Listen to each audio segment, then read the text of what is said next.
Hey guys, this is a video about getting to know your soulmates part 2, because soulmates are really important. Whether you're a twin flame, whether you're a soul twin, whatever you are, it's a soul relationship. Yeah, soulmates are very important no matter where you are in your life, what you're doing. Why are they important?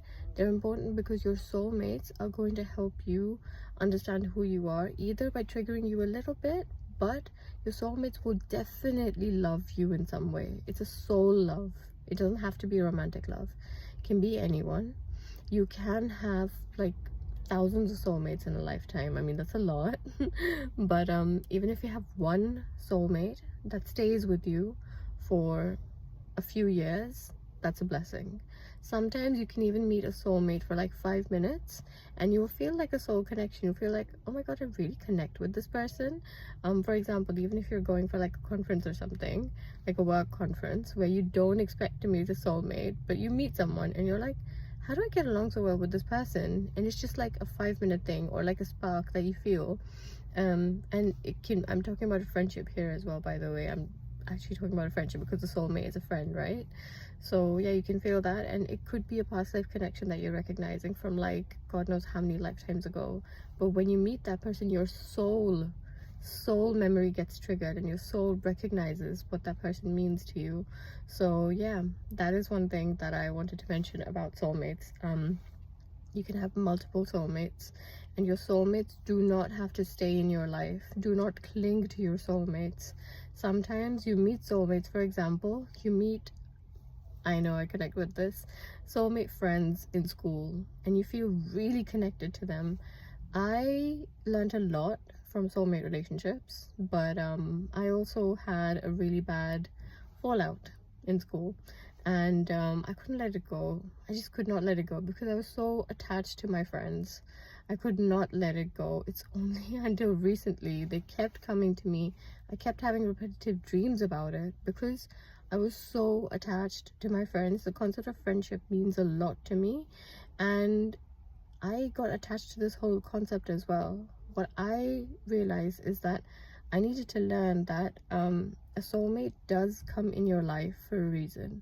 If they're not in your life right now, it's because you're not on the same path right now. You might be on a different path. You might be growing at a different pace. You might be at different frequencies. You might just have different places to be. Even if you're growing in the same way, you might be growing on different paths and different alignments. Could be anything.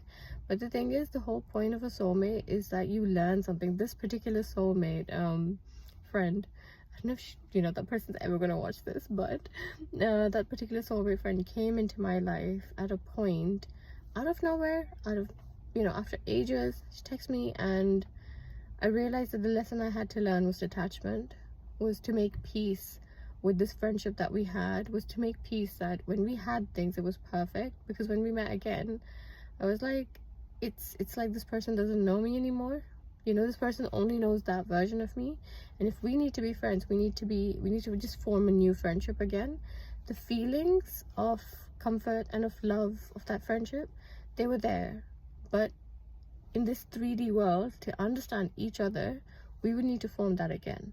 So this 3D and 5D concept that we talk about so much in soul relationships, especially twin flames, it exists and applies to every single relationship, because in the 3D, a relationship looks very different. In the 5D, a relationship looks very different. I've seen it so many times, especially in Akashic, where certain times a karmic bond can just seem like it's toxic, but at times, especially when in situations where I've seen black magic being involved, I used to actually be someone who doesn't even believe in this stuff, but the last few months has changed me, and there is so much of it. But in situations where there is an illusion, black magic is just an illusion. It's not real in that way. It's as long as you realize that it's an illusion, you can break it yourself. Love is the strongest power, no matter what the relationship. That is why call on the divine, call on your angels to guide you.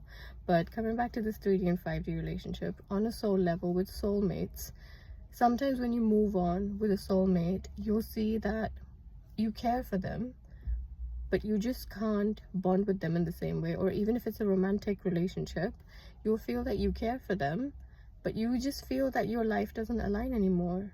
You have a different vision because you've grown, and that's absolutely fine. This is a really big part of you accepting yourself, accepting that you've experienced something that is so beautiful and your soul remembers it. And if in another lifetime, maybe, I don't know, you might meet the soulmate again in another realm, who knows, you know. But for now, make peace with the fact that you've had a beautiful relationship that you can cherish. You can cherish the lessons, you can cherish the love. The love does not disappear.